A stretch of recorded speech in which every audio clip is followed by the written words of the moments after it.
Chapter 6 of Allan and the Holy Flower. This recording is in the public domain. Allan and the Holy Flower by H. Rider Haggard. Chapter 6 The Slave Road. The 20 bearers having arrived, in charge of 5 or 6 Arabs armed with guns, we went to inspect them, taking Hassan with us, also the hunters. They were a likely lot of men, though rather thin and scared looking, and evidently, as I could see from their physical appearance and varying methods of dressing the hair, members of different tribes. Having delivered them, the Arabs, or rather one of them, entered into excited conversation with Hassan. As Sammy was not at hand, I do not know what was said, although I gathered that they were contemplating his rescue.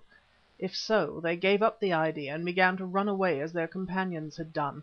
One of them, however, a bolder fellow than the rest, turned and fired at me.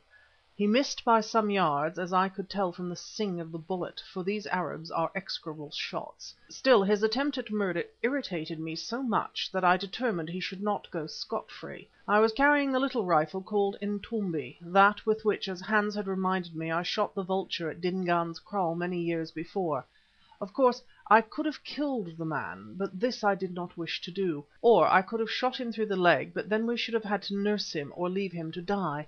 So I selected his right arm, which was outstretched as he fled, and at about 50 paces put a bullet through it just above the elbow. "There," I said to the Zulus as I saw it double up, "that low fellow will never shoot at anyone again." "Pretty, Macumazahn, very pretty," said Mavovo. "But as you can aim so well, why not have chosen his head? That bullet is half wasted." Next I set to work to get into communication with the bearers, who thought, poor devils, that they had been but sold to a new master. Here I may explain that they were slaves not meant for exportation, but men kept to cultivate Hassan's gardens.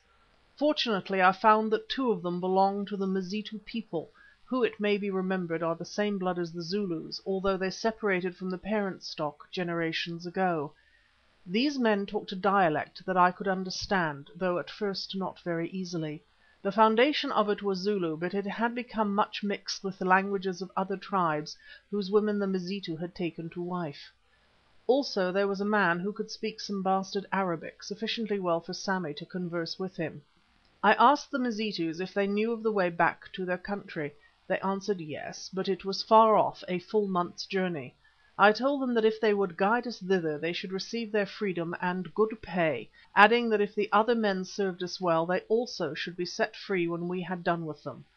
On receiving this information the poor wretches smiled in a sickly fashion and looked at Hassan ben Mohammed, who glowered at them and us from the box on which he was seated in charge of Mavovo. "How can we be free while that man lives?" their look seemed to say.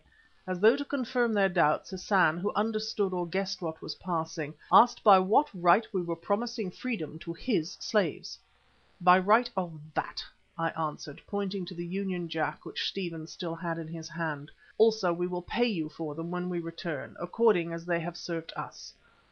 "Yes," he muttered, "you will pay me for them when you return, or perhaps before that, Englishman." It was 3 o'clock in the afternoon before we were able to make a start. There was so much to be arranged that it might have been wiser to wait till the morrow, had we not determined that if we could help it nothing would induce us to spend another night in that place. Blankets were served out to each of the bearers, who, poor naked creatures, seemed quite touched at the gift of them. The loads were apportioned, having already been packed at Durban in cases such as one man could carry.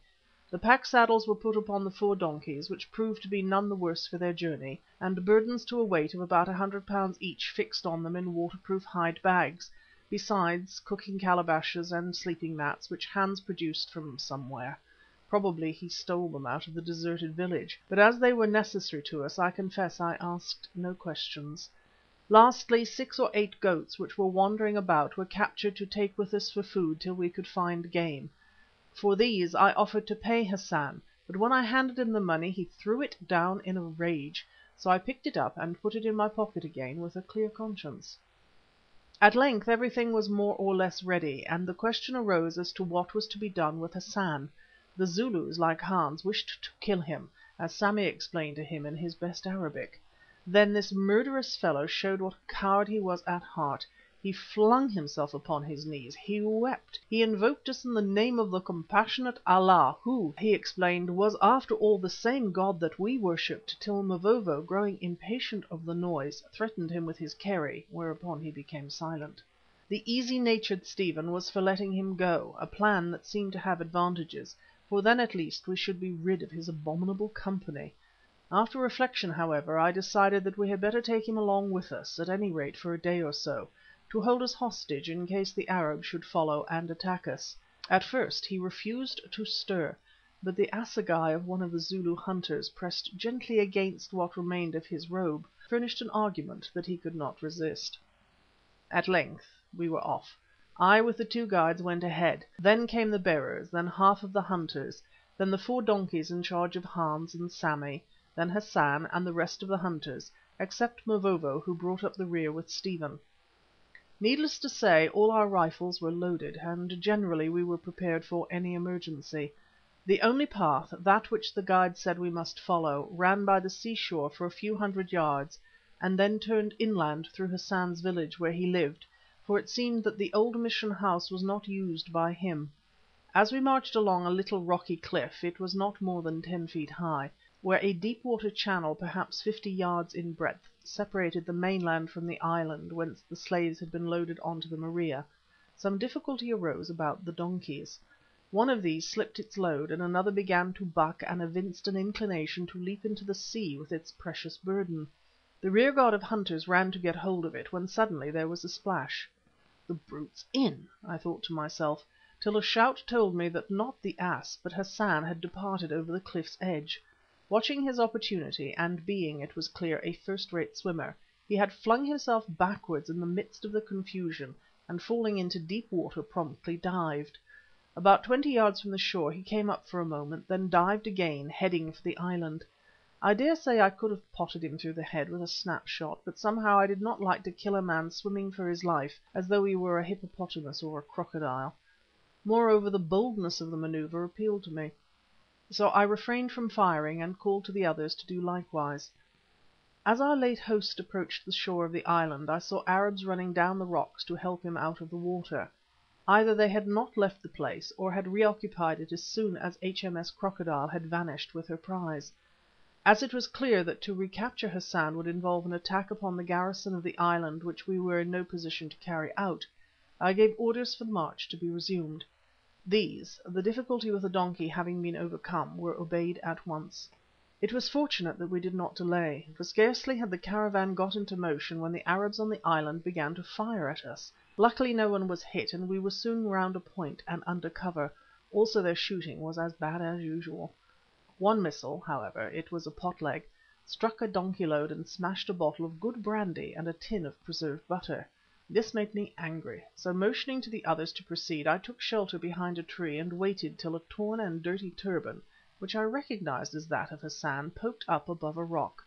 Well, I put a bullet through that turban, for I saw the thing fly, but unfortunately not through the head beneath it. Having left this PPC card on our host, I bolted from the rock and caught up the others. Presently we passed round the village. Through it I would not go for fear of an ambuscade. It was quite a big place, enclosed with a strong fence, but hidden from the sea by a rise in the intervening land. In the centre was a large eastern-looking house, where doubtless Hassan dwelt with his harem. After we had gone a little way further, to my astonishment I saw flames breaking out from the palm-leaf roof of this house. At the time I could not imagine how this happened, but when, a day or two later, I observed Hans wearing a pair of large and very handsome gold pendants in his ears, and a gold bracelet on his wrist, and found that he and one of the hunters were extremely well set up in the matter of British sovereigns, well, I had my doubts. In due course the truth came out. He and the hunter, an adventurous spirit, slipped through a gate in the fence without being observed, ran across the deserted village to the house, stole the ornaments and money from the women's apartments, and as they departed fired the place, in exchange for the bottle of good brandy, as Hans explained. I was inclined to be angry, but after all, as we had been fired on, Hans's exploit became an act of war rather than a theft. So I made him and his companion divide the gold equally with the rest of the hunters, who no doubt had kept their eyes conveniently shut, not forgetting Sammy, and said no more. They netted £8 apiece, which pleased them very much.